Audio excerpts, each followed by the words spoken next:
I've told the tech team we're ready to go. Perfect.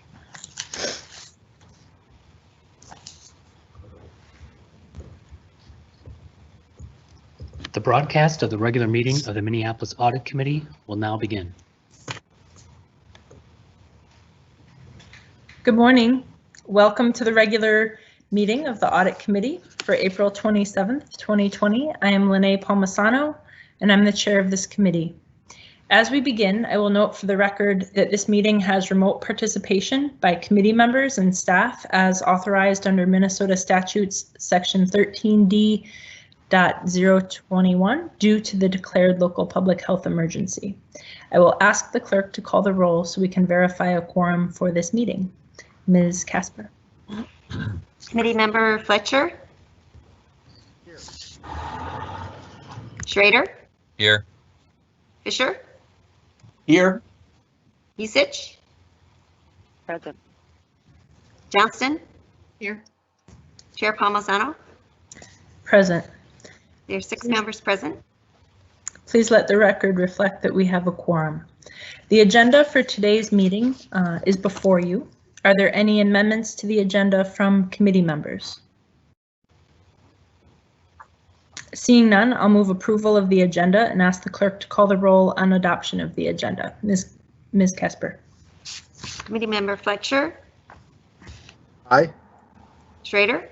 Aye. Fisher? Aye. Usich? Aye. Johnston? Aye. Chair Palmisano? Aye. There's 6 ayes. That carries and the agenda is adopted. Next, we have acceptance of minutes from our meeting on February 3rd, 2020. Is there a motion to accept those minutes? So move. Fisher. Mr. Fisher moves. Second, Johnston. Johnston seconds. Thank you. Seeing nobody else with questions, I will ask Ms. Casper, the clerk, to call the roll. Committee member Fletcher? Aye. Schrader? Aye. Fisher? Aye. Usich? Aye. Johnston? Aye. Chair Palmisano? Aye. There's 6 ayes. That carries and those minutes are accepted. First, as some announcements, I would like to mention that since we last met, when we had a couple of new committee members, that being Commissioner Musich and Ms. Johnston, we have one more new member of the Audit Committee to join us today. I'm pleased to welcome Councilmember Fletcher. Councilmember Fletcher takes Abdi Warsami's place as Councilmember Warsami stepped down from the Minneapolis City Council to take on a new role as head of the MPHA, the Minneapolis Public Housing Authority. So with those changes come some new assignments, and Councilmember Fletcher has willingly stepped in to the Audit Committee. I wanted to offer, sorry I haven't prepped you for this first, Councilmember, but I wanted to see if you wish to say a few words or anything to us. This committee, being independent of council operations, operates slightly differently, but I know you'll be just fine in it. Sure, thank you for that.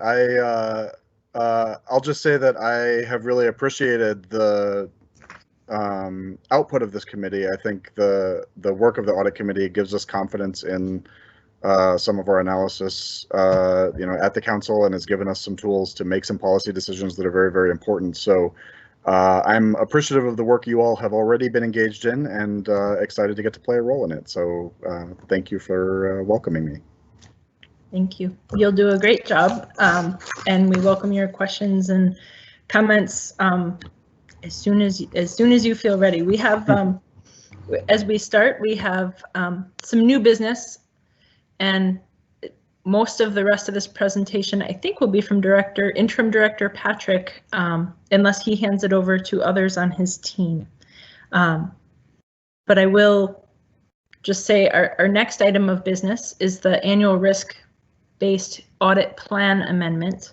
As I mentioned in my email to committee members last week, I asked our audit team to basically throw out the rest of their year's work plan as they wrapped up these few projects and take a look at what's important now and how they could be of strategic value to our city enterprise at this time. They have responded wonderfully, and I'm eager to have Interim Director Patrick talk about that a little bit more. So we're in new business. That's agenda item 4, and I'm going to turn it over to Director Patrick. Thank you, Chair Palmisano. First things first, I'm going to update everyone on the risk assessment, and that will lead into our discussion of the updates to the audit plan. So if we could go to the next slide. So I'll talk first about the process and results, the impact of the pandemic on the assessment, our proposed new approach to addressing COVID-19, and then discuss the proposed audit plan modifications. We can head to the next slide. So the purpose of an annual risk assessment is that we can't entirely avoid risk being defined as events which impair an organization in achieving objectives, but assessments help us identify, quantify, and rank risk. That's what drives our audit plan. We base our work on risks that we may not achieve our objectives and help try and mitigate those risks via audits. Go to the next slide. So if we look back at the February update, this is what I provided to you, that we had completed a city leadership risk assessment survey. We met with department heads all throughout the city, including council and mayor's office, sent out surveys to both managers and leadership, and then started prioritizing projects based on those results. And I mentioned that at this meeting, I would be proposing a new audit plan updated to reflect current enterprise risks at this meeting. So if we go to the next slide. So we sent out those surveys, we had those meetings in a completely different set of circumstances. All of these surveys were conducted prior to COVID-19, and leadership was responding to what they saw as risks in that prior environment. We're in a rapidly changing and complex environment, and one that's certainly impacted by COVID-19. And as we'd like to meet with all the department heads and review their results and possibly update them, everybody's been working very hard. It wasn't necessarily time, given that it took us months to complete it under ideal circumstances, to do that update. But we shouldn't throw out those results just because leadership was responding in those circumstances. Some of the risks that we identified are just amplified by the current situation, and therefore it's worth taking a look at those and seeing how they might be impacted by COVID. So I'm going to talk next kind of about the top 3 results that we saw during that risk assessment process. So the first and kind of overwhelmingly common result that leadership expressed related to resources and staffing. So this is kind of a common thing that comes up regularly, and these are all quotations from those meetings and those risk assessment surveys that we sent out. So FTEs, staffing, shortages, turnover, the right staff, staffing below industry standards. You see the same comments kind of popping up in nearly every survey that we did with leadership. Well, how is that impacted by COVID? If we have massive turnover or we have potential layoffs, if we have situations where we have a large portion of the workforce out or unable to work, this risk that was identified under ideal circumstances is certainly amplified in the current environment. Move to the next slide. The second was IT related systems. So it wasn't necessarily the systems per se, but a lot of department heads and a lot of responders noticed that there are a lot of different systems at the city, and a lot of system related security and access risks. People had trouble accessing needed information, downtime, old equipment, loss of IT communication. So if that was happening pre-COVID-19, as we all shift to a completely different work style, working from home, working remotely, that risk is certainly amplified. And the environment in which we use our IT systems has totally changed. Move to the next slide. And kind of the last and common response related to kind of inadequate policy and procedures. So those not work groups not having best practices or not having access to best practices, some inefficient workflows that led to delays, potential for non-compliance, lack of oversight over assets and internal controls. So if we were already missing some best practices, we were missing some policies and workflows in a situation where things have totally changed and people are following entirely new workflows because of remote work, because of possible work shortages, this risk is certainly amplified. Move to the next slide. So again, COVID-19 impacts all of these, the top three and certainly most common identified risks, staffing and budget allocations. As we change the way we staff, as we experience shortages in the workforce, that risk is amplified. Our IT impacts, we've had to shift radically the way we use our systems, and insufficient policy and procedures, particularly in a time when we're all doing new things, certainly is amplified. And we just have new and unanticipated risks. We're in a very novel situation under coronavirus, and they're common and they're popping up. And some departments certainly face more significant impacts than others. So it hasn't affected every department equally, but some have really experienced the impacts more significantly than others. Move to the next slide. So if we look back at our audit plan, this is the stuff that we had on for kind of the rest of the year. Some would have moved into 2021. We look at things that we were planning to audit, such as affordable housing, hiring, IT governance and cybersecurity, revenue collections, park board patron safety. These are all things that look really different in the current environment. If we're talking about affordable housing as the current economic situation evolves and changes, the plans that we use to address them might change. So taking a look at what we're currently doing and auditing what we're currently doing, as those things change, we might be just auditing outdated information. And the same is true for hiring. The same is true for governance and cybersecurity. We're in such a fluid environment right now that trying to take a snapshot of exactly where we're at doesn't make as much sense. And we also have different priorities given the current situation that we're in. We'll move to the next slide. Mr. Patrick, if I could just interrupt and ask, could you just explain the difference with the color coding on the previous slide? Sure. The red items that I highlighted are ones that I perceived as being deeply impacted by COVID-19. So several of those related the ArcGIS governance and IT controls. This is to do with IT related information for our mapping systems. So while that is impacted, the mapping system is fairly static, but we wanted to review controls. So I didn't see that as necessarily as impacted, nor did I see it as the same level of priority.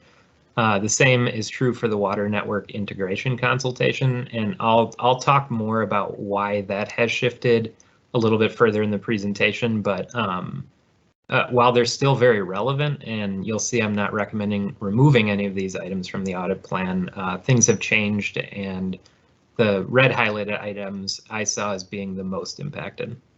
Thank you for the question, Chair Palmisano. Thanks.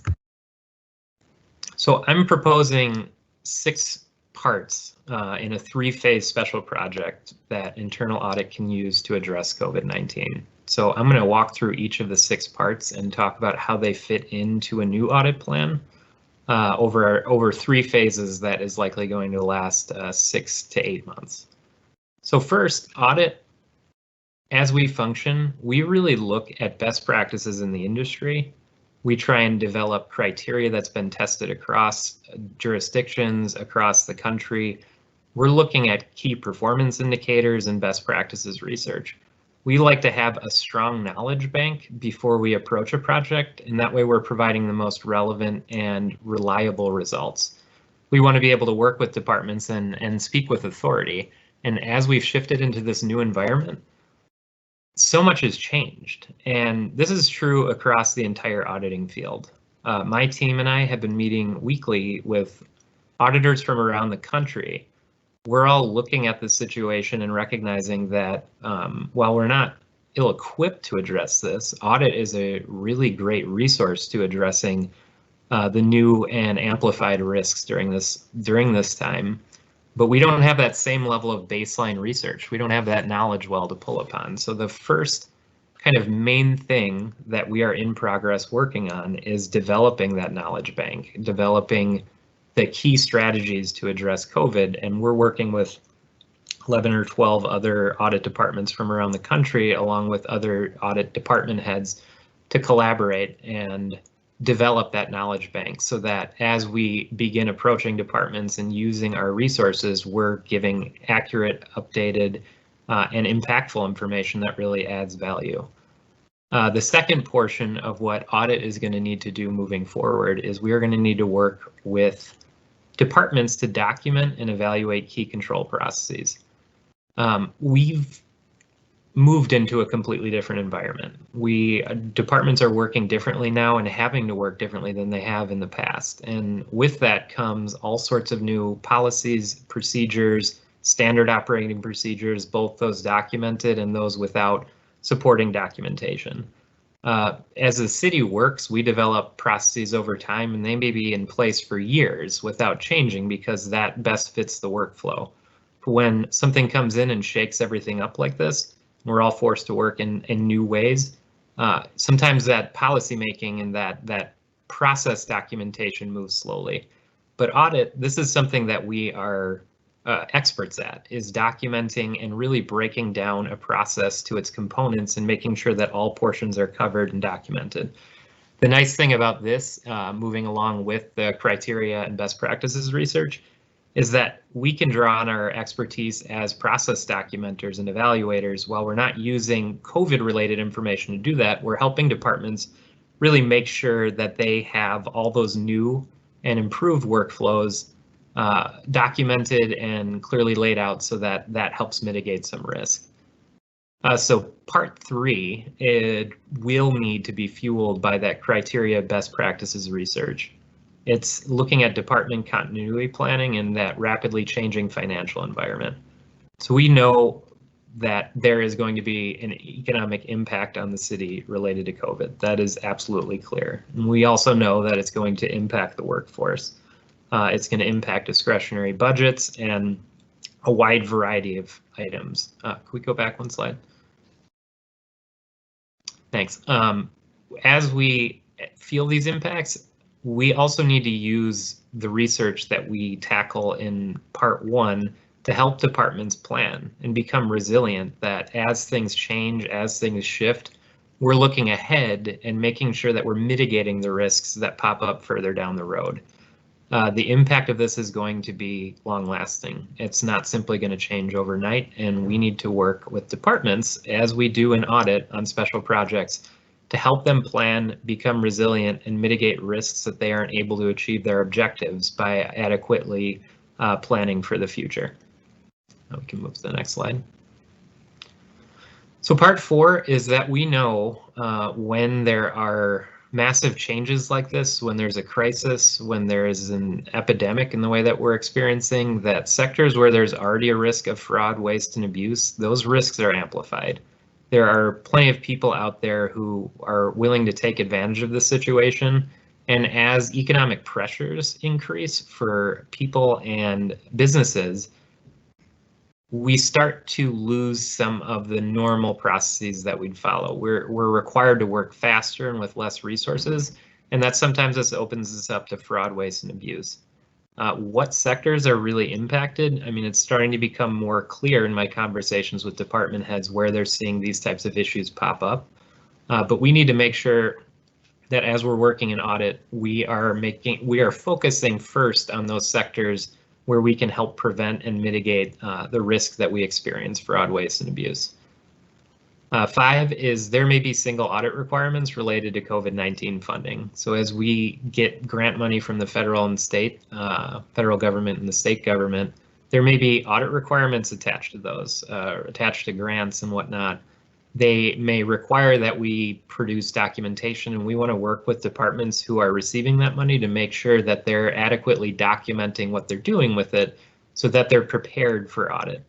Audit preparedness is really important. It allows that department to execute it without it significantly impacting their work and their staff time. if internal audit for the city is helping them prepare, it's not going to impact them as severely when they're forced to turn over significant amounts of documentation to that funding.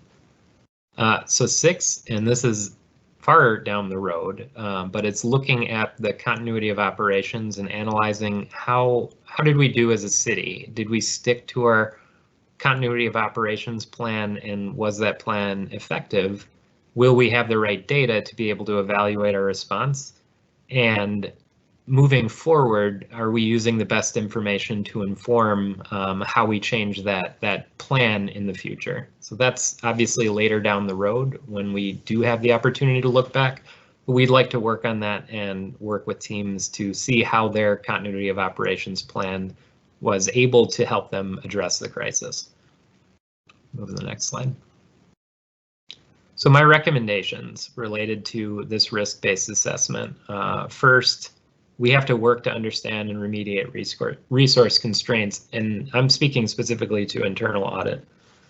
Excuse me, as our budget changes and as our staff time changes, because we're addressing so many things, we know that we can't do as many audits not related to COVID-19 as we'd like. So we first need to prioritize, and that's a really key part of risk-based assessment, is that you are placing your priorities in the right places. And therefore, we should modify our audit plan and address prior identified issues because those risks are amplified, and supplement it with current projects to really address the current situation. We'd like to open Q2 of this year to proceed with this COVID-19 approach, and I'll kind of explain the phases a little further. But Q2, we need to be working with departments across the country to make sure that everybody is well informed and we can proceed with the most effective plan in the future. So we're recommending also that some of the future audits are split and perhaps move to consultations, which is a different type of process that audit uses to work with departments. But we want to make sure that we're looking at the most relevant sections to address the emerging risks. So we'll split some audits so that we can tackle them in the most efficient fashion. Move to the next slide. So this is the new proposed 2020 audit plan that I have for you. The first 2 items you'll see in italics, those are projects that are already moving forward. So we're already in the work phase on them, and while they were proposed prior to COVID-19, they are really relevant to the current situation. So one is the contract amendments review. As we are forced to contract in a rapidly changing environment, it's important to understand our control environment and make sure that they're adequately designed to mitigate risks. So luckily this project was already in place, but it's become more relevant than it was when it was initially put on the audit plan. The second relates to grant administration. As grant money flows in, we want to make sure that we are looking at key controls and addressing them. So it's good that both of these projects are in place. We want to continue with them, and we have the resources to do so. They are certainly COVID-19 related. So the yellow items are items that I recommend modifications or additions. So first is the COVID-19 related consultation projects phase 1. I've split that 6-point approach into 3 phases. And the first is we want to collaborate with the ALGA, which is the Association of Local Government Auditors, and audit directors, audit shops around the country to build that knowledge bank. We need to speak from a place of authority, and the only way we're going to do so is if we have adequate information. Unfortunately, there's not a ton of that looks at what a pandemic that spreads over 6 to 8 months. There's just not a lot of that research out there, and we're working to develop it right now. We need that information to specifically work with departments on identifying, documenting, and strengthening key control processes. So over Q2 and Q3, we plan to first really build that knowledge bank, and second, use it to inform our work with departments.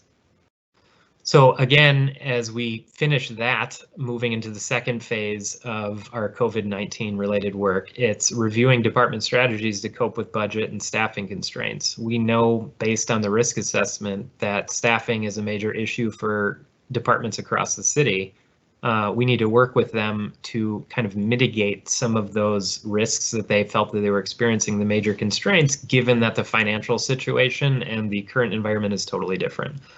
So we plan to, once we have that knowledge bank, review key department strategies that cope with this very issue. That's going to be a significant lift, and it's going to be a challenging project in a lot of ways, but we will be working with department heads and adding value by helping them figure out how to mitigate some of those risks. So the next yellow highlighted item is actually part of something that was on the audit plan, but now I've split it into two parts. So first is addressing the maturity and readiness of the city IT's governance and cybersecurity risk management programs. So if you see that, and then kind of the last highlighted yellow item, assessing the maturity and readiness of the cybersecurity risk management programs, both are critically important.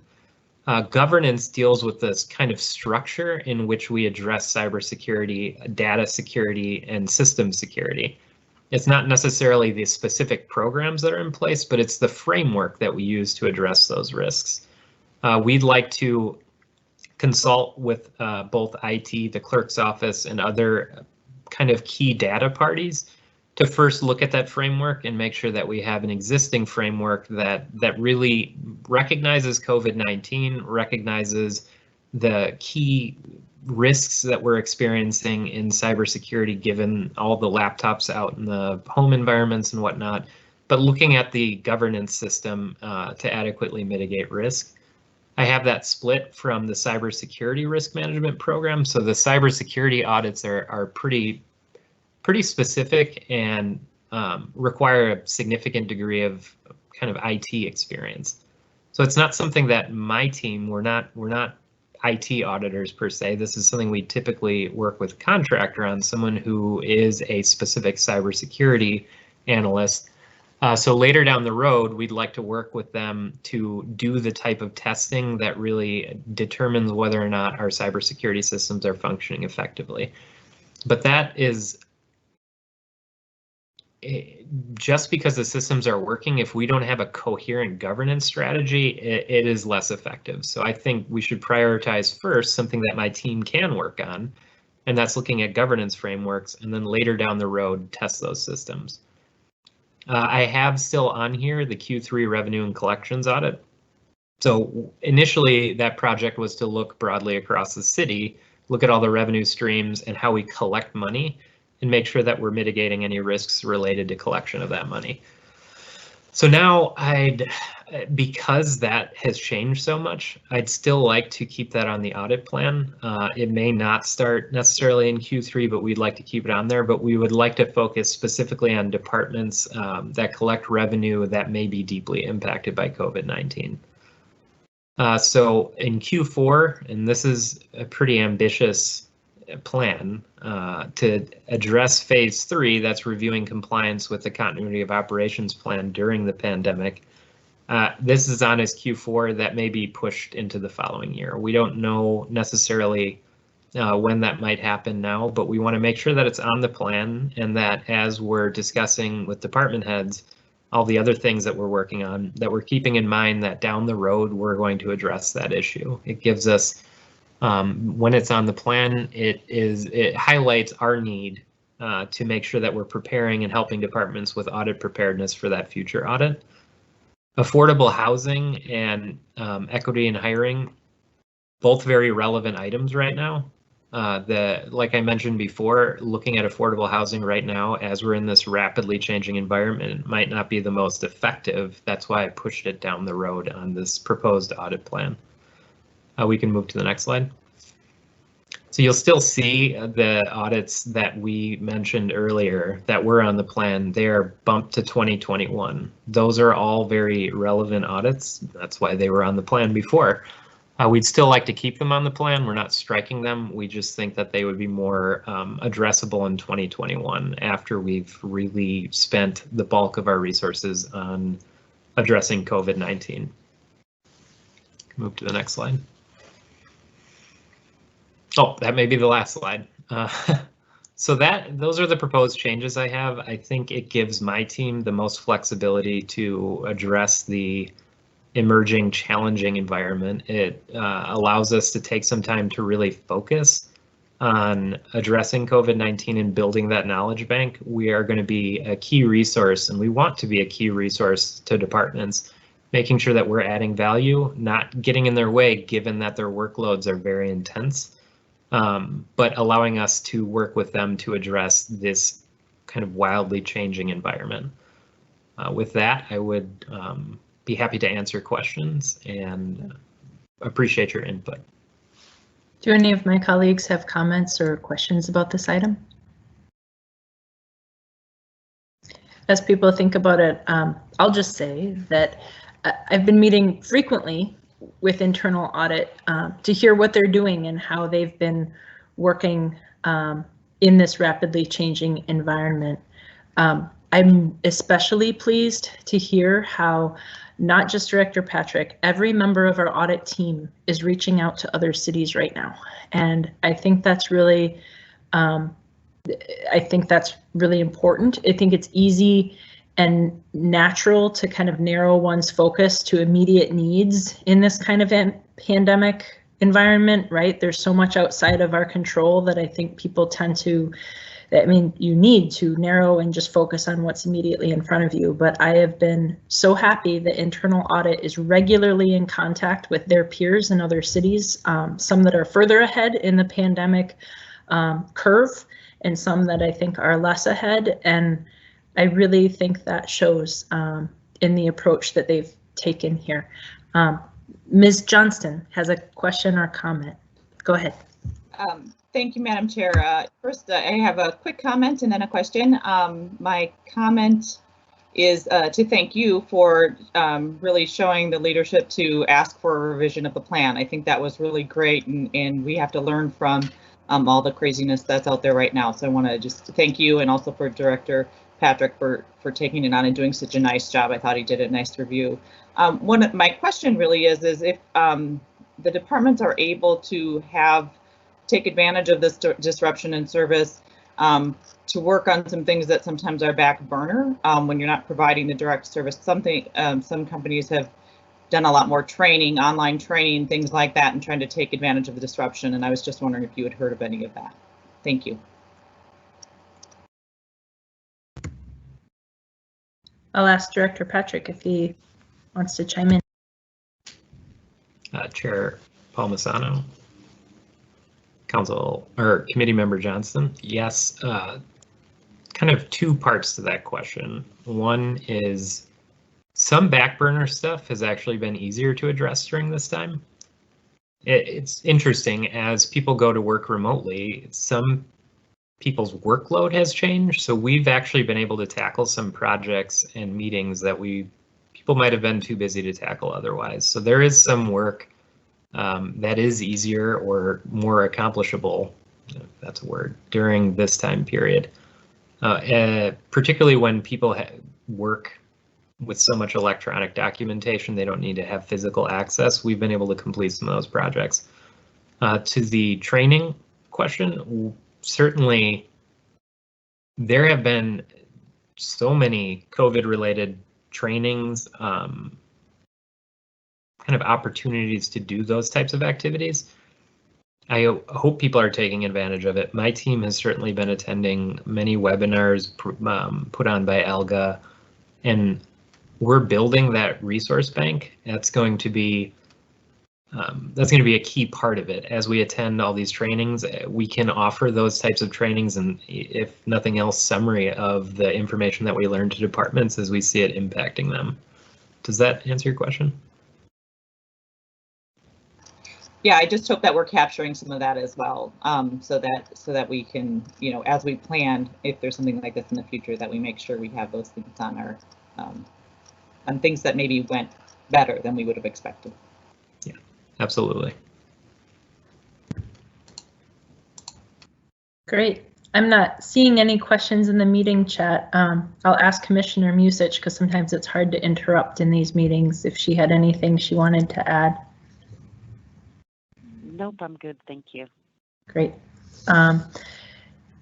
In the chat feature, committee member Fisher says good review, and he'd like to move approval of this plan per the agenda. So approving an amendment to the 2019 annual risk-based integrated audit plan.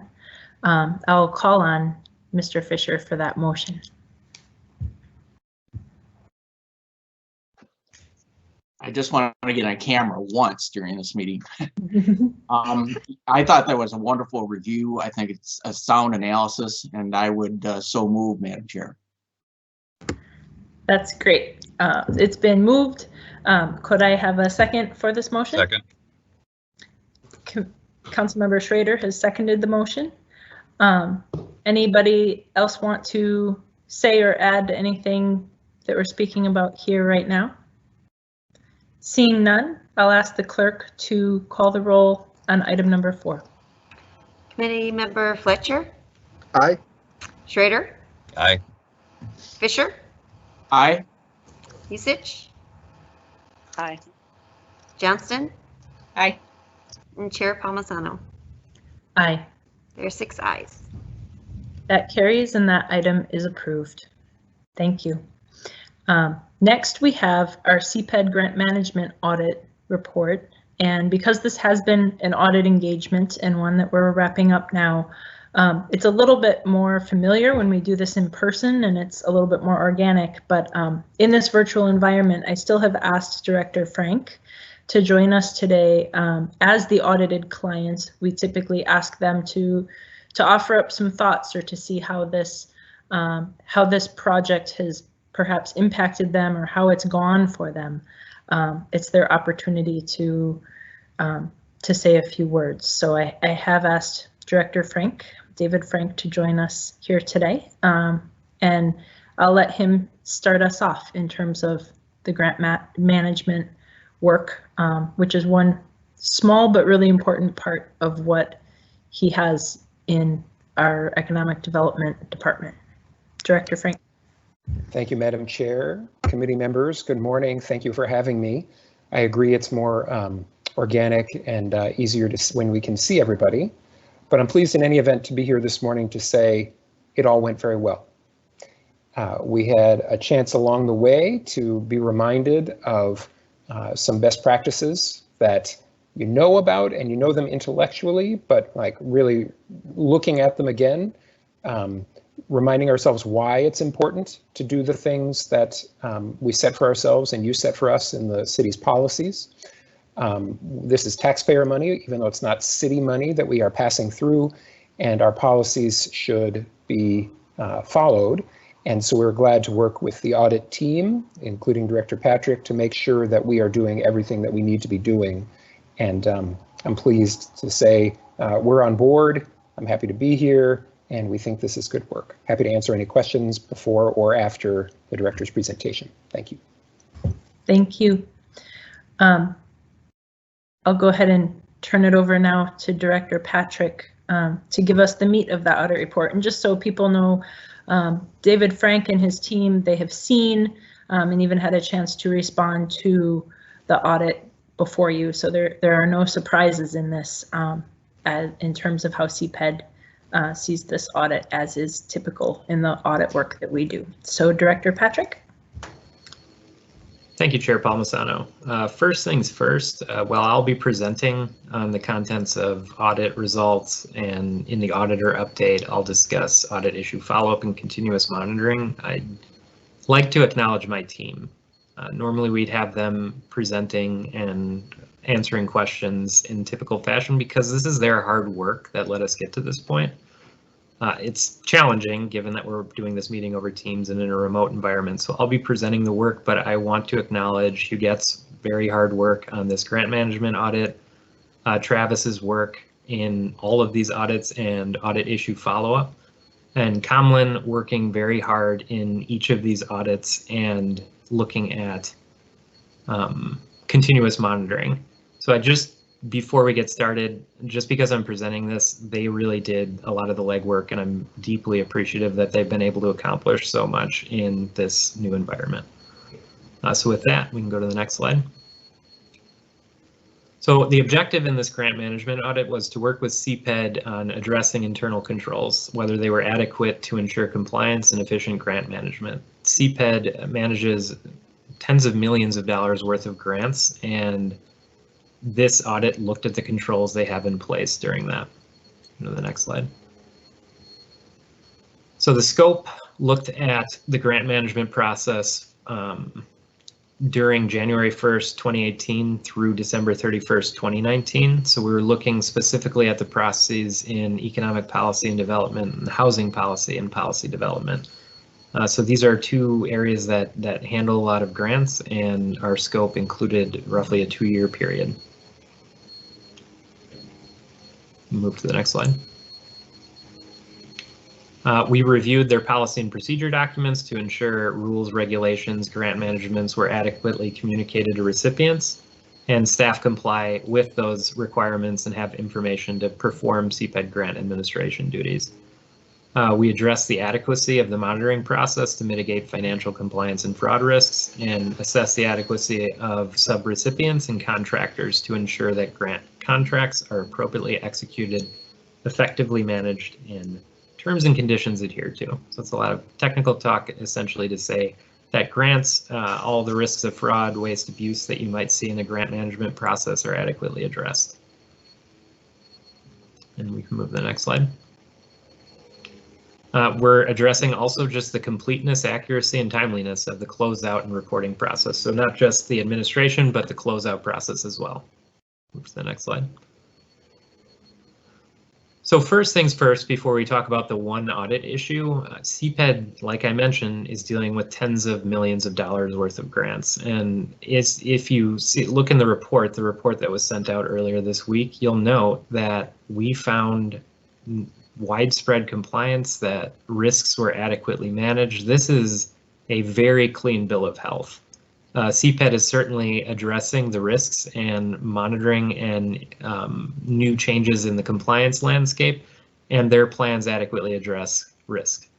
We had one low risk rated audit issue, low risk rated issue meaning we don't really see a need for a management plan. This is a low issue, and one that may be industry best practices, but not necessarily a compliance issue. And in this instance, it was just that policy and procedure documents don't always contain a date that indicates when it was last reviewed and updated.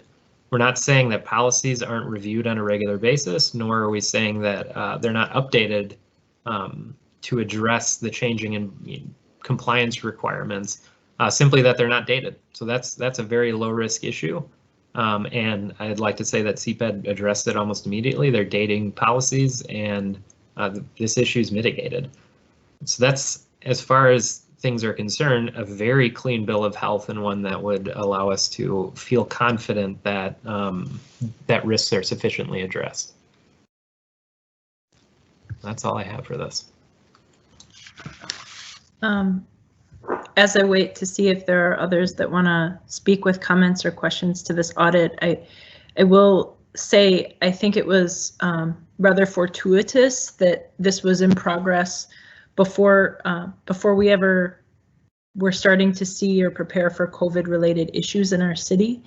But this is a group that will soon potentially handle grants and loans for emergency COVID assistance. And Director Frank, if you would correct me if I'm wrong in that, but I do think that they will be handling some of the processing of things. So for this small-ish department within your larger part of the organization, it would really go from an audit risk standpoint from a low risk, perhaps infrequently looked at committee on a risk panel to being very high risk indeed. So it seems like it's really nice to see this clean bill of health and that everything is working well. Director? Madam Chair, thank you. And again, Director Patrick, thanks to you and your team for this. If anybody's listening, we appreciated working with all of you and each of you, not just Director Patrick. Madam Chair, to your point, yes, we are inventing new programs for small business and for emergency housing assistance and modifications to stable homes, stable schools. So it's not exactly the same, but yes, I agree with you. It is timely, and it is we appreciate getting the I'll call clean bill of health, as the director said, just as we're embarking on new programs that hand out different kinds of taxpayer money. We appreciate it. Yeah, thank you. Are there questions or other comments from members of the committee? Seeing none, I can move approval of this item. Could I ask Mr. Fisher if he'd second the motion? It looks like he made the. Will second the motion, Madam Chair. Thank you. Is there any other discussion on it? Okay, then I'll ask Ms. Casper to, as the clerk, to call the roll on item number 5, and that would be to receive and file this report and direct staff to publish the report, which for new audit committee members is a little different than how we operate in regular city business. There's very specific reasons for that on audit committee that I won't bother to go into unless people have concerns. But so item number 5 is to receive, file, and publish this report and make it public. Ms. Casper? Committee member Fletcher, Aye. Schrader, Aye. Fisher, Aye. Usich, Aye. Johnston, Aye. and Chair Palmisano. Aye. There are 6 ayes. That carries, and that item is approved. Director Frank, thank you for being here. Item number 6 is the procurement automated bidding and contracting system post-implementation audit report. That report will be given by Director Patrick.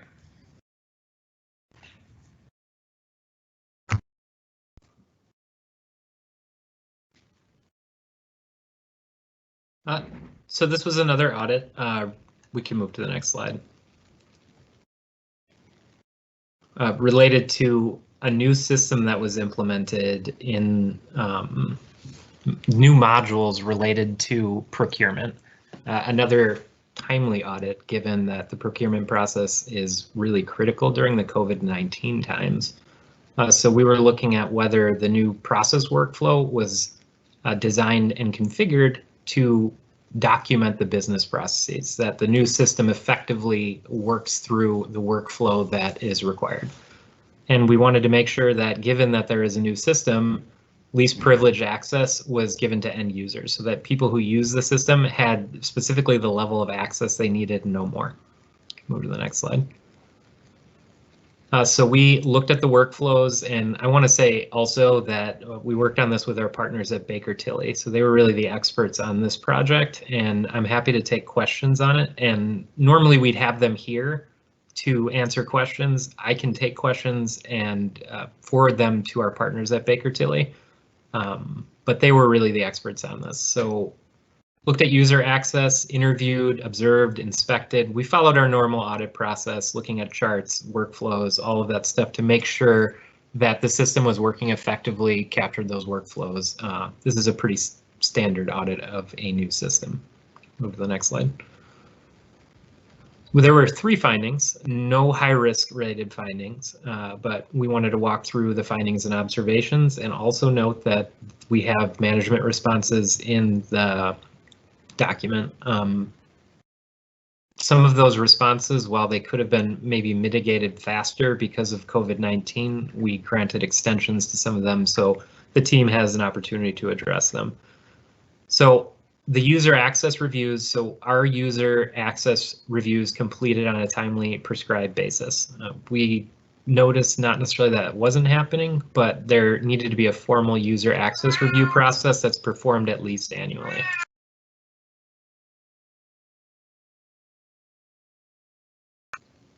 So our second finding related to system configuration changes. And our recommendation was to implement a formal change management policy. So this is something we see regularly, that as the workflows change and as changes are made in a new system, because it's common to have changes and tweaks to a system going on, that there's an adequate change management policy that documents the changes, testing, and approval prior to it actually moving to production. So before the changes are actually implemented in the system, that they follow a change management process to do so with adequate testing. It's not that that's not necessarily taking place right now, but a formal change management policy makes sure that it happens exactly the same way each time. And move to the next slide.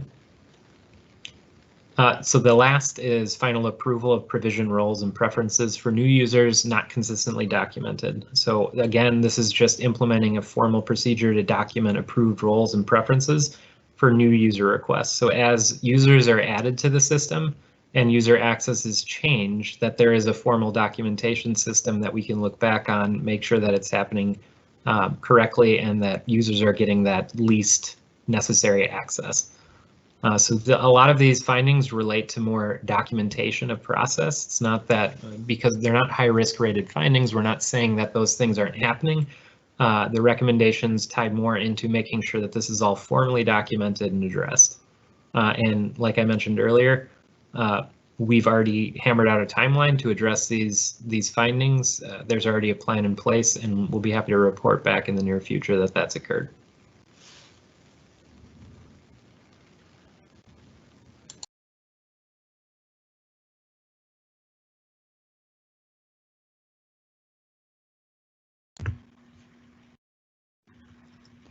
Is that the end of it? I haven't lost you, Ryan, have I? No, I'm sorry. Yeah, those were the three audit issues, my mistake. And yeah. Okay, great. I will ask any of my colleagues if they have questions or comments about this item.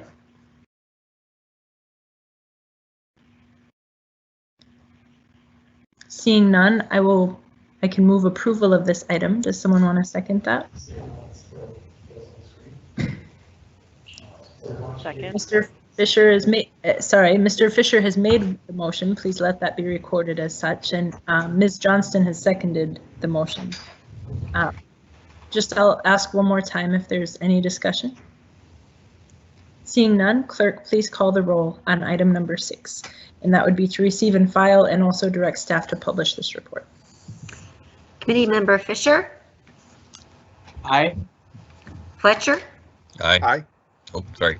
Schrader, Yeah, aye. Musich,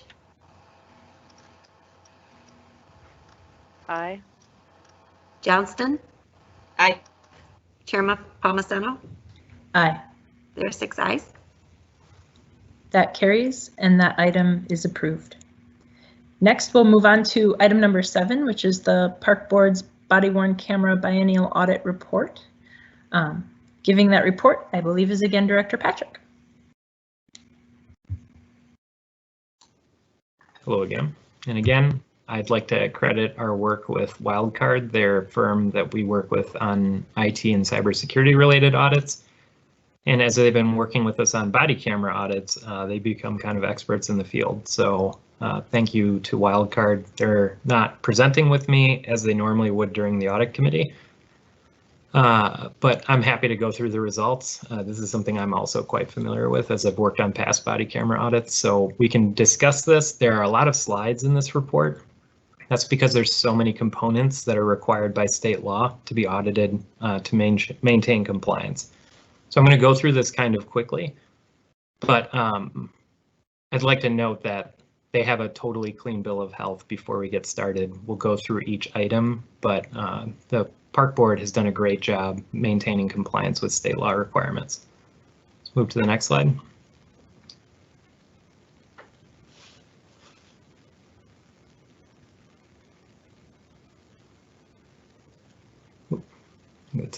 This is we need to go back to the body camera update. As you're getting to the right slide here, allow me to jump in. Similar to how Director Frank came to our committee and talked a little bit about the audit that his group was part of, I invited Chief Ohado, the Park Police Chief, to see if he wanted just to make any comments that I would share so that he didn't need to get set up on Microsoft Teams and be present for a whole meeting and that kind of thing. In this environment, he has a lot going on, but he responded not just informally even, but with a full letter to all members of the audit committee that I regret I got it on Friday and I didn't share with you, but I will share it and also give it to the clerk to publish with on LIMS as you wish. But I will just summarize what it says. He wanted to recognize and thank the audit committee and staff from our internal audit department for their sincere support and professionalism over the past 18 months. He talked a little bit about how this started in 2018 and how they worked with Wildcard. And here's what I think is the crux of what he said. He said the audit process not only has reduced risk for the MPRB, it has resulted in practices that better serve the residents of Minneapolis and all those who visit our park system. So that's from Chief O'Hato, and I just wanted to maybe we could introduce that along with this audit too. Does the tech team have the slide that you want up yet? I don't see it, but I have them in front of me. I can just talk through some of this. I think because there are no findings, it's possible that we can just talk through this. I've sent out the report in advance, and sure, we can read through it. So let me just go through them. I have them open in front of me on my computer. CJ says he is downloading the PowerPoint slide now, so I expect that as you're talking through it, he will end up getting it up. So.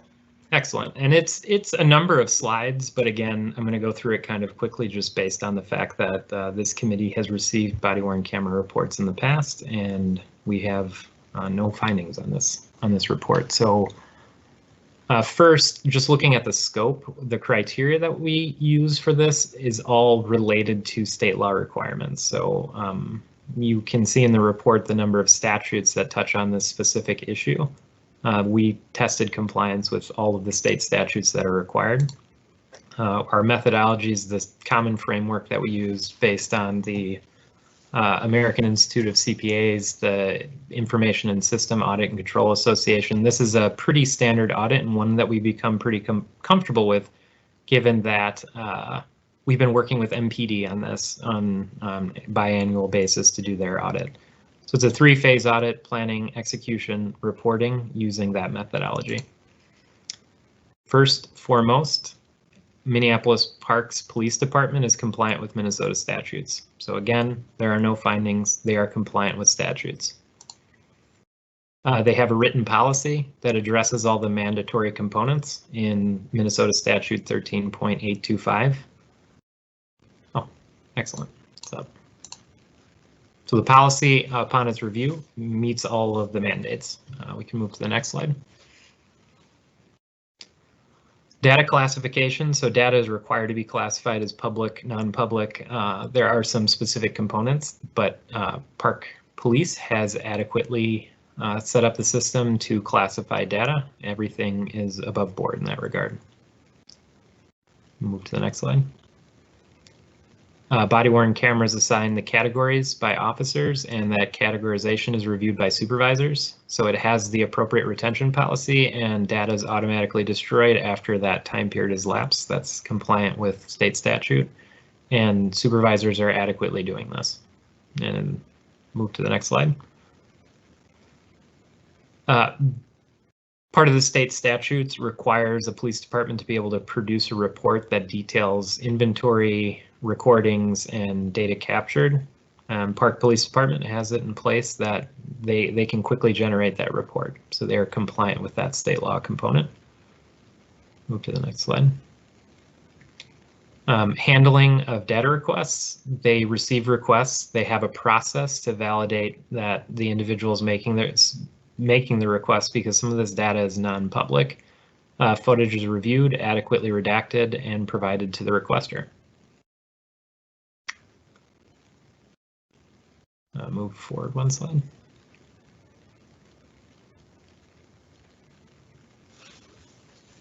One more slide. So data is secure. They've implemented correct user access roles to make sure that people don't have access to portions of the system that they're not required to, and they have a written authorization process that's confirmed via email. So there is a documentation process that indicates that people are getting access according to what they're able to review. Okay. move to the next slide. That may be it. Nope, one more. Procurement process that integrates all the state law requirements. No major procurements that fall within the audit period, but they do have the process in place. I believe that's the final slide. So with that being said, we looked at all of the required components required by state law and found in each instance that the park board has adequately met those state law requirements. We have no findings related to this. The program is healthy and running as expected. Director Patrick, is this just the standard to be in compliance with state law piece of it, or did you go further in this audit with Wildcard to ask or audit other pieces and parts of their body-worn camera processes and procedures and et cetera? This is specifically related to state law requirements. We looked at adequacy for some issues, so it didn't just touch on did it meet the minimum basic requirements, but there was somewhat of an added adequacy component to it. So not only are we noting in the findings that they met state law requirements, but that their policies adequately cover the range of work that they're doing. Mm-hmm.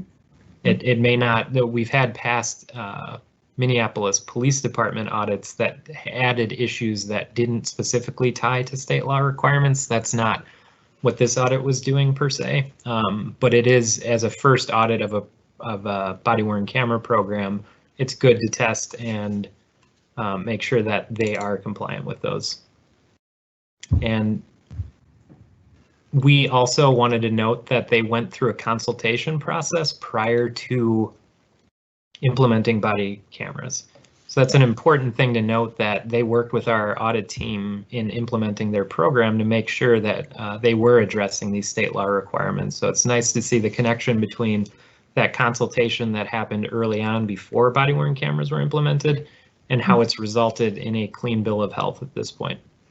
Yeah, that's great. I will also note that this is something that I've spoken with 2 previous superintendents of our park system about, right, was our city MPD's body-worn camera program and the changes that have been made to that and how it's increased use and compliance and all the policies and procedures in that. This is something that I think former Superintendent Jane Miller identified, and the interim superintendent Mary Merrill was really enthusiastic about, really keen on, and felt was extremely important. In fact, she cited this in my first informal meeting with her back when she was interim as the most important thing that the city could be doing to help her out. Mr. Fisher has a question or comment. Thank you, Chair Palmisano. Mr. Patrick, I'm not sure this is within the scope of the audit you did of the body-worn camera, but does the park board police have the same policy that the city police do, that they are required to turn on their body cams when they are engaging with citizens at any time?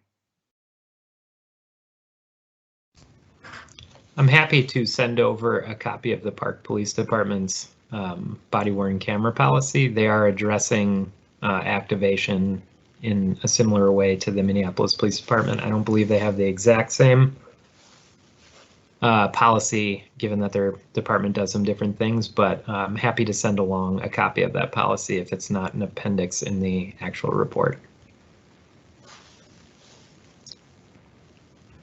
Okay, thank you very much. Appreciate it. Other questions, comments?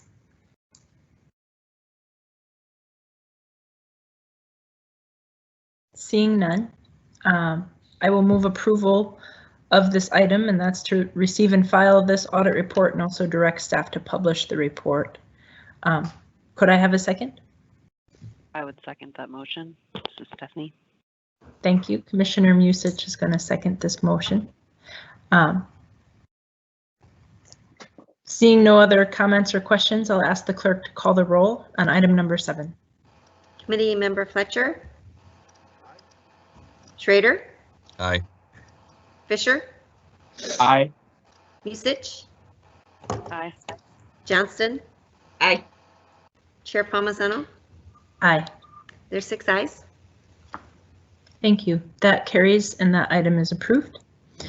Last but not least, in our items of new business, I need to make a motion to extend the appointment of Director Patrick to this interim position.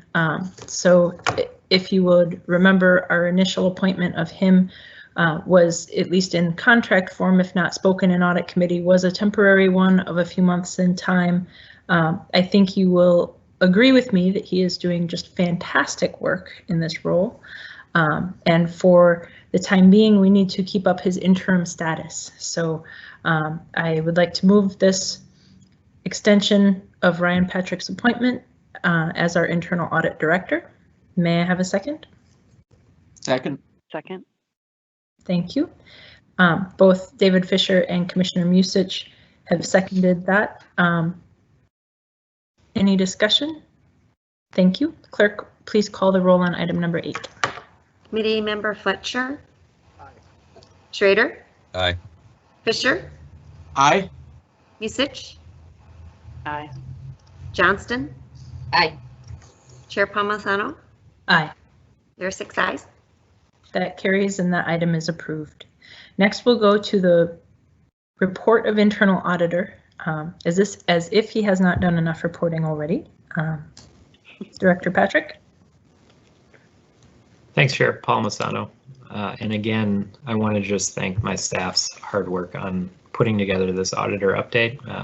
While I am presenting on it, it's the work of the entire team. They're doing an amazing job in the crisis, and they've worked very hard to continue the work of audit, the kind of meat and potatoes of our work. And I think you'll see in this auditor update that work is continuing. So we can move to the first slide. So first, I'll do some audit project updates. Kind of the work in progress. I know I've mentioned that earlier, but talk a little bit more about it. Move to the next slide. So we've completed 2 projects here, you see, and move forward 1 slide, would you? 3 projects. So this all happened within the last quarter. We managed to complete, since the last audit committee meeting in February, we've managed to continue to complete projects, and they're all very relevant. While we didn't anticipate COVID-19 prior to starting these projects, I think they're really important, and I'm glad that my team was able to complete them given the current crisis. Move to the next slide. So again, the prior audit projects that are currently in progress, rather than halting these and addressing simply COVID, these are COVID related. So it's really important that we continue that work. The construction contracts audit, phase 2, looking at city contracts, construction contracts and change orders to specifically address controls. This is really critical right now as we are doing all sorts of contracting and buying and changing that we might not have been doing otherwise. So making sure that this process is effective, absolutely critical. I'm glad that it's an audit project in progress. The second is the Park Board Grant Management Audit. Much like the CPED Grant Management Audit, it's really important to look at grants that we're receiving and making sure that compliance and fraud risks are sufficiently mitigated. This again is super relevant right now, very relevant right now, and I'm glad that this project's currently in place. I'll move to the next slide. So next I'll talk about continuous monitoring. We are always monitoring issues that are of high risk of fraud, waste, and abuse. That hasn't changed in the current environment, and I'm just going to provide some updates on how that process is going. Move to the next slide. So first is something we report on every quarter related to finance, their internal controls testing and the state of internal controls for the city. So happy to report that all the controls testing that was scheduled for 2019 was completed, which is great. And internal controls, given that they've been able to test all of these, are moving forward with a new 2020 follow-up plan to address anything that came up during that internal controls testing. And at this point, Chair Palmisano, I would ask for your permission. I have Chris Fittipaldi, who is directly tied to this work, overseeing this work. He's here to specifically discuss his vision for the internal controls follow-up plan. Yes, please. Welcome.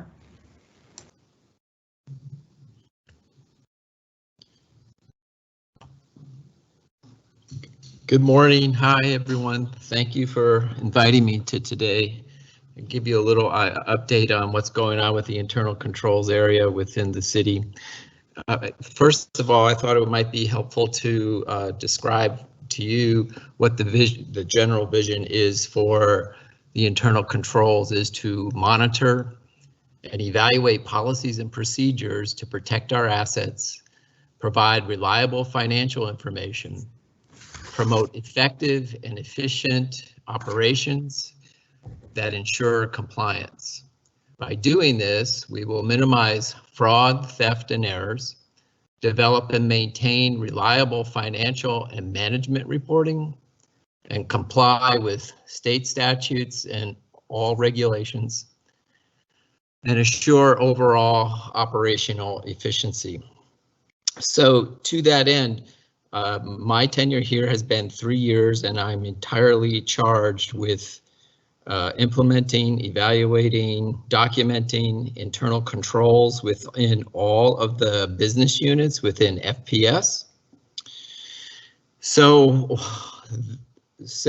to that end, we have created tools and processes to document the business unit key controls for their narratives, the 17-point checklist of risk assessments, and to do a strategic SWOT analysis of all key controls, and lastly, to test key controls. And I think a distinction worth noting here is that there's a difference between internal audit and internal controls, is that 80% of the work that we do in internal controls is process related. In other words, we focus on our best business industry practices being executed on a daily basis when it relates to transaction processing.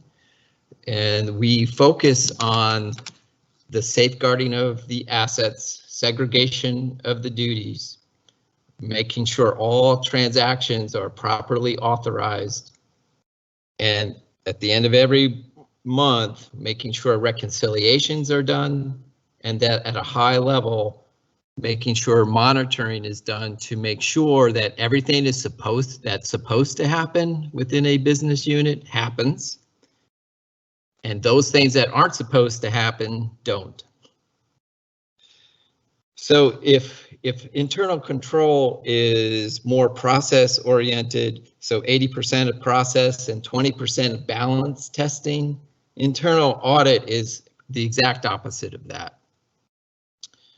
They focus more on, as Ryan pointed out in his presentation today, he is all the results oriented, and here's where everything lies.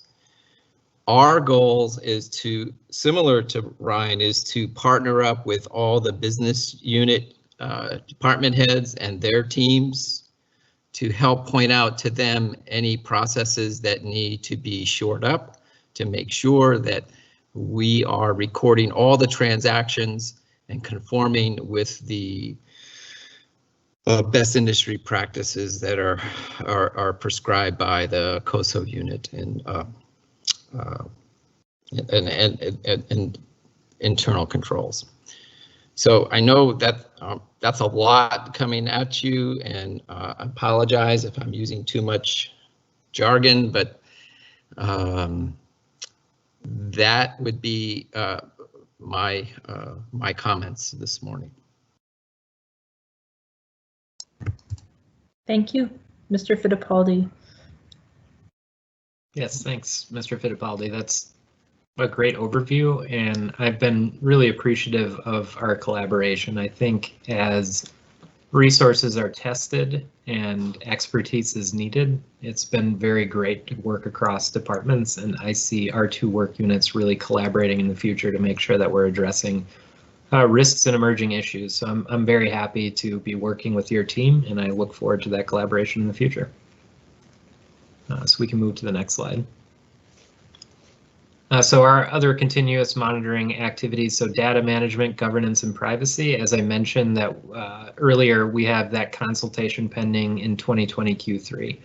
Things have changed rapidly, and this is an area that we really need to address with a consultation project and not just continuous monitoring. So we'll be working with the clerk's office and IT in Q3 as time permits to address some of these issues.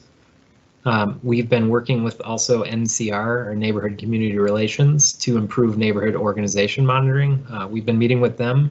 They're going to submit new guidelines to the City Council in August, and they're going to include a number of accountability measures for neighborhood organizations, and that will involve audit projects. So this process is moving along despite the current situation, and we've been working with them to make sure that they're addressing all those key issues. Move to the next slide. So also with continuous monitoring, we've been working with the Park and Recreation Board in their 5-year reaccreditation process. So every 5 years, they're reaccredited as an agency. This has first happened in 2010, reaccredited in 2015. So 2020 is the second renewal of this process.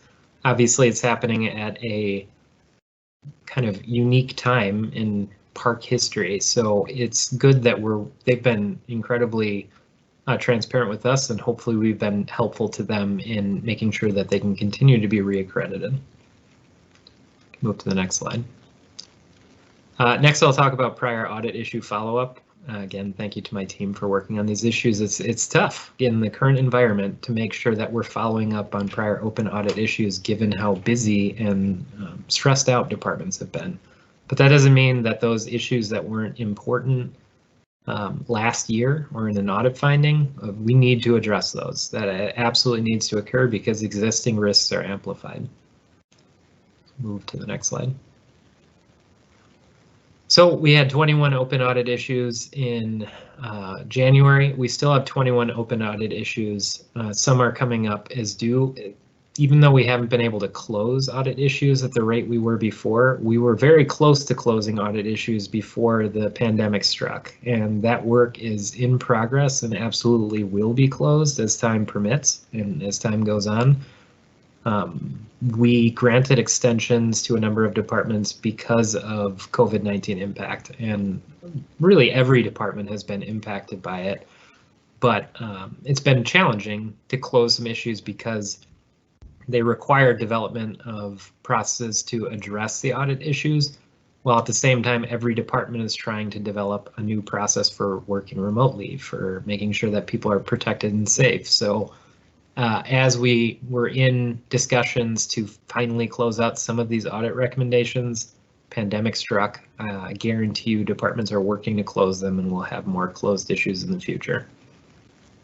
Move to the next slide.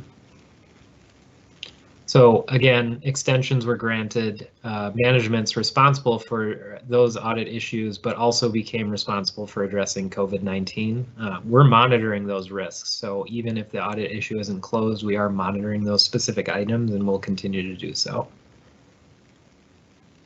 Next slide, please. We do have non-public audit reports that have open audit issues specifically related to the Peoplesoft web portal security and police information security. We've been working with management to remediate those issues, and we're very close to doing so. Again, COVID-19 has really impacted the ability of people to respond to these at the moment, but they are working on those. I'll move to the next slide. So here's the detail. You can see it in the report of open audit issues. Most of them are moderate, several are high, and you'll see the extensions that were granted in the open audit issue detail. Move to the next slide. I'm not going to provide a specific state auditor finding update. We know there are some new findings that are being addressed, and previously reported finding. I'd like to say that Mr. Fittipaldi responded specifically to the monitoring of internal controls finding that is being remediated, and I think as the state auditor audit that is currently going on, I think you'll see some remediated issues. Can move to the next slide. If I could pause you, Mr. Fisher has a question or comment. Sure. For a previous slide, I was a little behind in that. Thank you, Chair Palmisano. Mr. Patrick, on the audit issue statistics slide, you do list 2 overdue audit issues. Could you talk a little bit more about what those issues are and why they're overdue? Could we go back? Back one more. Forward one more. All right, so you can see some in the records management audit. I'm sorry, not the records management audit. We have, my gray bar is covering the ones down at the bottom. So the AEG contract management audit is overdue. So that specifically relates to entertainment, and that industry has been impacted. Looking at it, it was due March 31st. They have actually addressed that issue. We're doing the review of how they've addressed that issue via audit, and we will be able to close or report back on that issue in the very near future. But again, an industry that's been impacted, we respect that and will work to address that issue in the coming quarter. The MPD third-party audit related to return to duty determination, so that is overdue. However, we're in final meetings to finish that project. I don't want to report on something that isn't specifically documented. We don't have the documentation, but I can say that MPD had specific plans in place to address return to duty. So that will be happening as soon as we're able to validate that open issue. We'll be able to close that out. So I think on the overdue audit issues, we were very close to finishing those. Some of those, as they related to older audits, I note kind of records management and some of those issues, they will be addressed in upcoming audits, but they are COVID impacted. And so addressing the risks is important, but making sure that they've addressed COVID impact on those previously reported findings is also important. And some of the issues that were overdue, they've been extensions because of COVID impact. Does that answer your question? It does. Thank you very much. Just one follow-up question. As a consequence of being overdue, do you see any detrimental impact to the city by the fact that it's never done? So I'd note that while they were overdue, we were in the process of validating and closing these out. So yes, there is an impact when audit issues aren't addressed, but that doesn't, just because we haven't closed them out, doesn't mean the department hasn't done significant work to mitigate those risks. We just have a very specific process where we validate that those audit issues are closed, and we may not have been able to do that during the last quarter. We were very close to being able to validate a lot of these audit issues to close them out, and then disaster struck. I imagine that within the next quarter, you'll see a lot of these pop off the list because they will be closed. Okay, thank you very much. I appreciate it. So we can move ahead several slides. So again, the state auditor findings, there have been a lot, there's been a lot of motion at the city to address these audit findings, and as the state auditor prepares their report on the audit that they're currently doing, I think you'll see a lot of these risks have been addressed. Can we move ahead? One more. So last, or one remaining point I'd like to address relates to our last meeting, specifically the sexual assault evidence kits. That was a consult, so there weren't open audit issues related to it, but we have been doing follow-up with MPD and wanted to report on some of the progress they've made related to that project. So if we can move to the next slide. So that report was presented on February 3rd, and we had recommendations to management on how they handle sexual assault examination kits. And we moved this to a continuous monitoring state. It's not, again, they're not audit findings because this was a consultation, but those recommendations were taken seriously, and to their credit, they've done a pretty amazing job following up on them. I'll move to the next slide. So our first recommendation, just to refresh, procedures should be reviewed and updated to include key roles and processes. So management is in the process of implementing policies and procedures, and they have implemented a lot in this regard. So they are currently forming that, and they've made significant progress. And I'm sure at a future meeting they'll be able to report back that clear documentation. Recommendation 2 was really critically important. If you remember, the notification system that would allow MPD to know that a kit was collected and needed to be transmitted.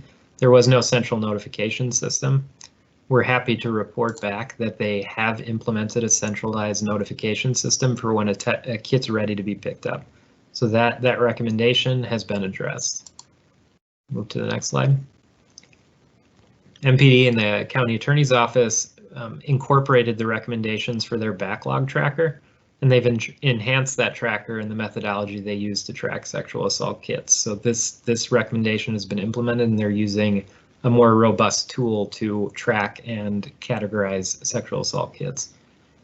And finally, MPD should form a stakeholder group, ensure that all the stakeholders are in alignment so that the testing of backlog kits is timely. Management's been in regular contact with the BCA through bi-weekly meetings. That work group is happening, and happy to report that testing of these kits in the backlog is occurring on a steady basis. So that was the main point of discussion in the last meeting. Very happy to report that this testing is occurring and we are receiving tests back.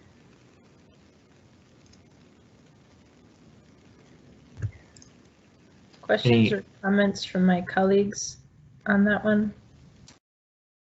I might just share that in follow-up to that meeting, Director Patrick and others, I wanted to let you know I did have a conversation with Drew Evans from the BCA and subsequent follow-up conversations with policymakers at the legislature. I do think the best long-term strategy and how the whole system works of sexual assault kits is to have a centralized system at the state level for everybody in Minnesota.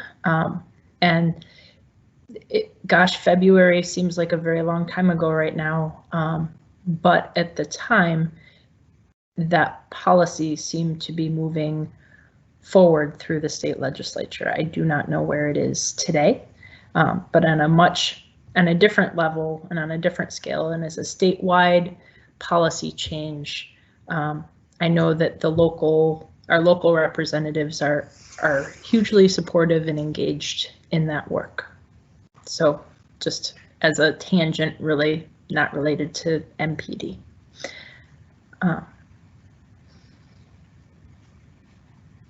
Didn't mean to make you go back there. Thank you, Chair Palmisano. Move ahead one slide. And one of the remaining items we'd like to address is that Minneapolis Park and Recreation Board went through an enterprise risk assessment in consultation with internal audit. We've worked together a lot on this. We'd like to recognize that they've worked extremely hard to do an enterprise risk assessment that could be a model to departments across the city. They've done an amazing job with it, and we're happy to share it with you and just kind of talk through some of the components. It's phenomenal work that they've done, and it's something that we can really learn a lot from throughout this process. So we'll go to the next slide. So again, a risk assessment, you gather a team, identify key risks, bring together personnel, look at each component of your workflow, look at each unit that is functioning in your department, and make sure that you've systematically categorized risk, identified it, and worked to mitigate it. You need management and staff working together. This is a really deep dive that only a department can do because they are the experts on their own process, with internal audit assistance to form a pilot program and provide assistance throughout the process. So we know how to do risk assessment. Departments know their business practices. When we get down to the department level in doing risk assessment, you can really develop an effective long-term plan to mitigate risk. Move to the next slide. They've revised risk management policies and procedures to incorporate this whole process. So they have really incorporated this work into their workflow, and it helps with that 5-year accreditation process. They've effectively managed and met risks and used national best practices to make sure that they continue to be accredited. In completing several functional risk assessments, the whole organization is going to have a completed risk assessment Obviously, COVID-19 impacts this, but the plan was to have it completed by the end of 2020. It's amazing work that they're actually going to have tackled the entirety of their organization for unit level risk assessments. It really does do a lot to address those kind of day-by-day risks that departments face. Mr. Patrick, could I just ask a general kind of obtuse question? Can you help me understand what functional risk assessment is? It seems like a technical term. Sure. Sure, absolutely. So audit typically defines risk as anything that may impair an organization from achieving its goals. So when a department has a strong understanding of the goals, the things that they really want to achieve as an organization, if you're not thinking about what things might impact your ability to achieve those goals, you're missing key weaknesses in your organization. So a risk is generally something that an adverse event, a one-off instance, and risk is broad. It's not just a risk that finances might not come through. It can go across multiple categories. For instance, reputational risk. Something happens that's not necessarily runs afoul of state law or runs afoul of industry best practices, but really looks bad. That may impact a department's ability to achieve their mission in serving the clients and serving the people of Minneapolis. So in a risk assessment, you're taking, working with every unit in your department to look at all those things that might impact your ability to achieve it. You're rating those risks, high, medium, low, using that to inform how you prioritize resources and how you effectively mitigate them. It's something that every department can benefit from, and it's something that internal audit, we're experts on these risk assessments, and that's why it's great when we work together in this type of situation to complete a very thorough and accurate risk assessment. Thank you. I might acknowledge that Superintendent Bangora certainly has his hands full these days in terms of risks, both known and unanticipated. So. I see a question just popped up in the chat. Yes, Ms. Johnston. Thank you, Madam Chair. Director Patrick, I was just curious as to whether those areas for functional risk assessments were identified by the park board or by the audit group, or a combination of the two. Audit primarily helped with the process of risk assessment. Park board is the expert in knowing their organizational goals and understanding deeply how those goals might be impacted by various risks. So internal audit can really help facilitate the process. We know how to do that deep dive, and we can provide that framework. But these business owners or business managers, they really know the specifics of how their organization operates. We do, as internal audit, do some of that work in identifying risks, and we can help with it, but they are the pros, and the park board really put in the legwork on this one and really took a critical look at their processes to make sure that they're identifying and mitigating risk.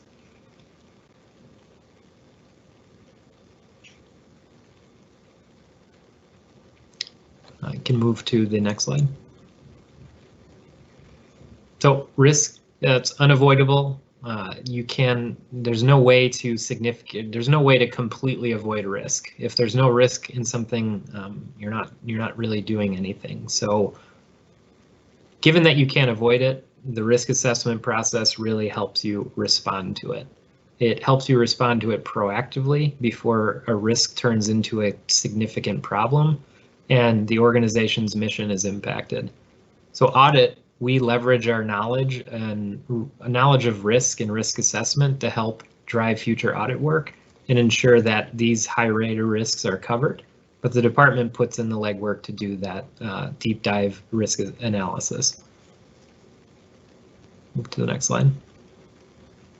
So again, thank you to the park board for that hard work, and I'd like to share out their risk assessment plan to the extent that we can. It's a really good model for a lot of departments. They did an amazing job, and we'd like to continue to work with them on both improving that plan, but also making sure that it's a model that we see across the city. So again, thank you to the audit committee. I know I've done a lot of presentations. We typically like to break it up and let the people who are kind of in the trenches report on those findings because they're the experts. This is a bit of a different format, but my team did an amazing job helping me prepare for this and doing the work that they're doing. So thank you to Huguette, Travis, Comlin, you did amazing work, and our consultants, Baker Tilly and Wildcard, and to the committee for receiving these presentations. With that. Thank you. I like this new end slide because it has up there a reminder that anybody, any member of the public or anybody can send audit department feedback or ideas. It has our ethics report line for tips, and it has fraud, waste, and abuse, you know, as a reminder, because most of our reports of fraud, waste, and abuse actually do come in externally. That's a nice thing to make sure we have in every presentation. So our city attorney has a comment to make, please, Ms. Trammell.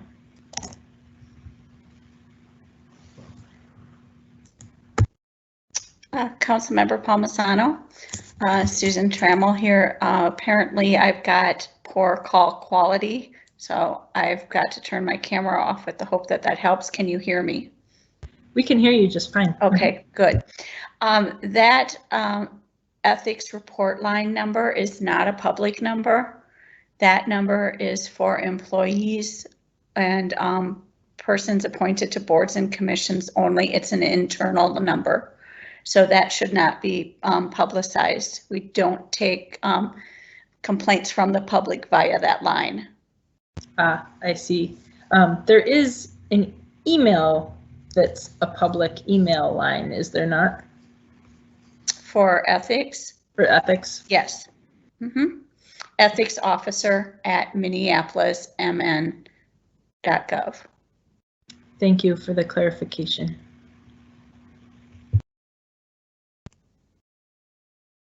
Are there any other questions or comments for the internal auditor's report? Mr. Fisher.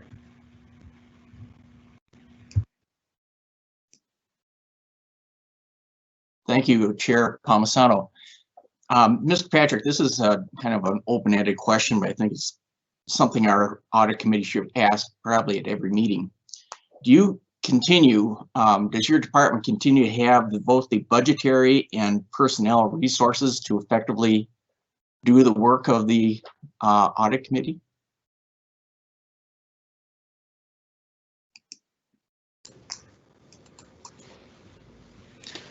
Thank you, Committee Member Fisher and Chair Palmisano. Our department, we have a small team, but we work very hard and luckily work very hard with talented departments to complete a lot of this audit work.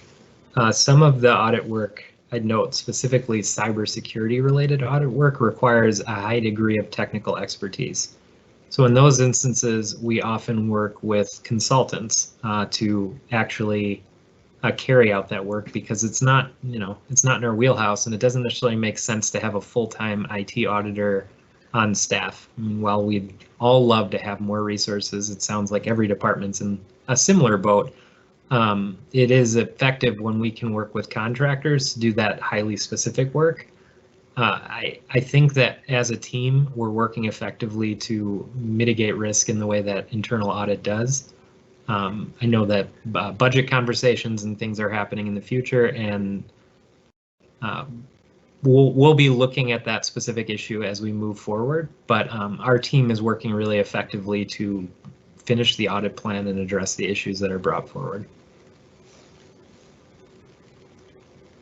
Okay, thank you very much. Other questions and comments? I'm not seeing any.